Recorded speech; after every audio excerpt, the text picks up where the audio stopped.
আসসালামু আলাইকুম প্রিয় দর্শক, আমি মোহাম্মদ খায়রুল ইসলাম টিভির পক্ষ থেকে সবাইকে ভালোবাসা রইল।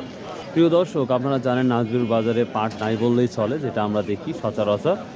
এখন যেটা দেখতে পাচ্ছি আজকের বাজারে পাট মাত্র হয়তো 1 মণ হবে, সেই পাটটাই দেখতে পাচ্ছি।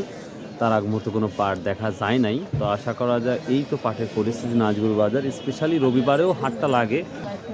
এখন পাঠাটা যেটা দেখতে পাচ্ছি, পাঠাটা সম্পূর্ণ দখল করেছে এখন গুড় হাটা, অর্থাৎ খেজুরের গুড়ের আমরা দেখতে পাচ্ছি প্রচুর পরিমাণ খেজুরের গুড় আসছে এবং আমদানি হচ্ছে এবং এটাই বেশি বিক্রি হচ্ছে, যেটা লক্ষণ করা যাচ্ছে।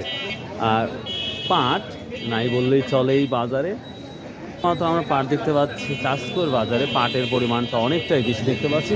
আপনারা অনেকেই বলেছেন যে ভাই রপ্তানি আসলে আদৌ কি হচ্ছে কি না হচ্ছে, অর্থাৎ দেশের বাইরে কিছু পরিমাণ পাটটা যাচ্ছে যেটা ইন্ডিয়া সামথিং, আর অন্যান্য কান্ট্রি যাচ্ছে কি না এটা সঠিক আপনাদের বলতে পারছি না। যাই হোক, একটা পার্টি আসছে, কি দাম বলে হানান ভাই, কি দাম বলছেন আজকে এটা?